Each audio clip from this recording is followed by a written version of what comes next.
Kelsey Rose of The Athletic. J.B., what did you see in the first half that kind of led you guys to be down so many? I thought they did a great job of, physically taking us out of our stuff. They were aggressive, both ends of the floor. They were physical, and it just took us a little too long to recover from that first punch.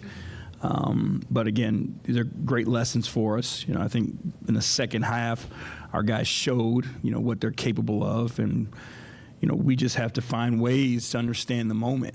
You know what I mean? And it takes these experiences to understand that. But, second half, I think we had 17 assists and 1 turnover. Like when we trust each other, we're a really good team. We allowed them, to put a little bit of doubt in our minds early, but we figured it out a little bit later. As a whole, kind of bigger picture, heading into All-Star now, like where do you feel, like especially with this game, just kind of where you guys are at and just kind of where you guys are at? Yeah, we're in a great spot. We've played a lot of games. You look at our upcoming schedule. We've got, besides I think that first back-to-back, most of our games, we have plenty of time in between, so we can be fresh for games. Our March is really spread out. I think our guys are figuring out exactly who we need to be successful, and I think we're in a great place. And obviously, you got Danny on the floor there kind of early. What did you see? I mean, kind of acclimating early, but being able to get him out on the floor with the guys and what he was able to provide. Yeah, I think it's good to get him out there and just give him an opportunity to play. Like obviously, coming back from the injury and things, like he's going to need NBA reps. So I think it's helpful to have him just get those minutes. But, you watch how he understands the game on both ends and how he creates movement for you on offense. And our guys just got to get used to playing with that. There were times where he was open, but we just didn't recognize that he had made that move to get to that spot. And, again, that takes time.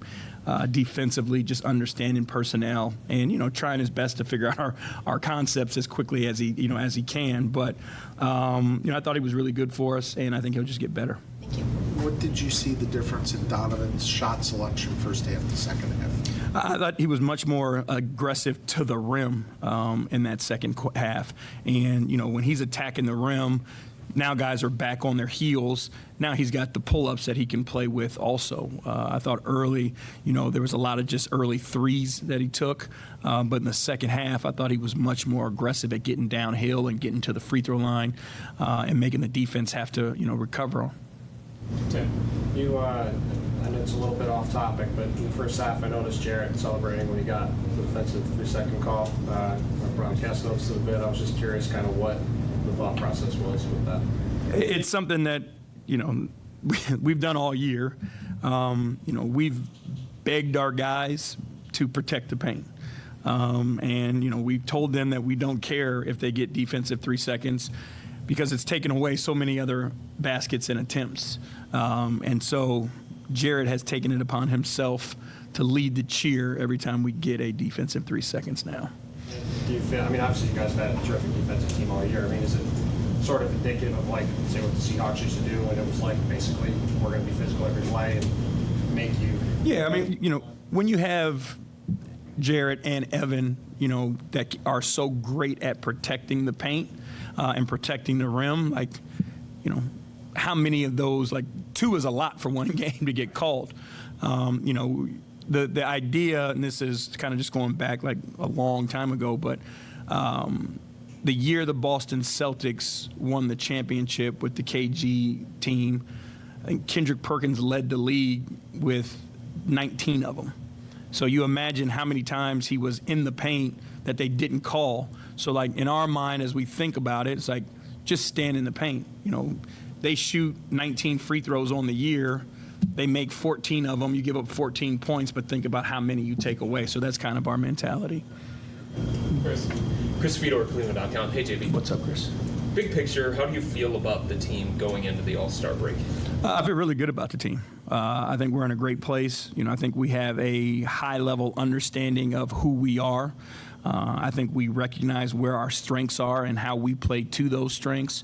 I think we found great balance in our team, especially on the offensive end of the floor. Our defense has been, phenomenal, to say the least, and guys have an understanding of what exactly we're trying to do.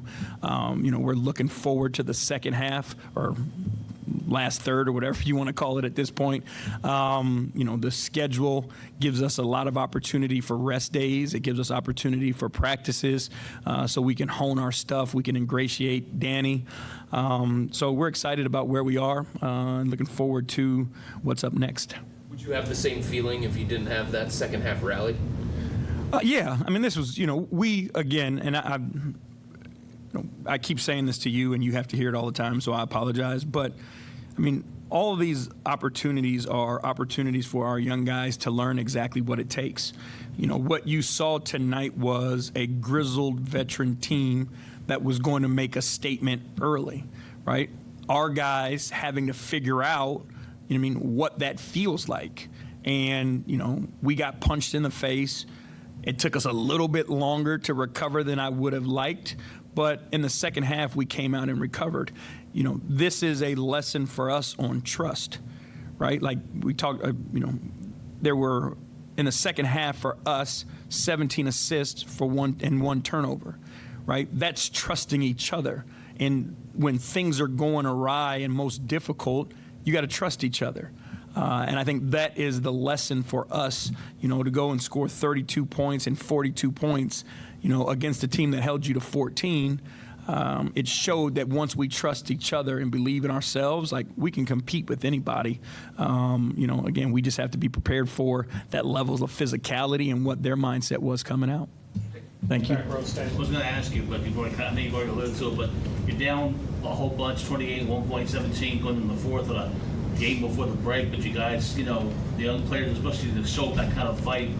How much good does it do you to see that kind of effort, that kind of as coaches, when you see that kind of effort to have them fight back a little bit? That's who this group is. You know what I mean? Like, we've been through ups and downs, but our guys have never quit on each other, and I never expect them to. They care about each other too much. They believe in each other too much, and they just want to go out and do right by one another. So they know that if, one of them were to lay down, it would be a disappointment to everybody else. And that's not what our guys are about.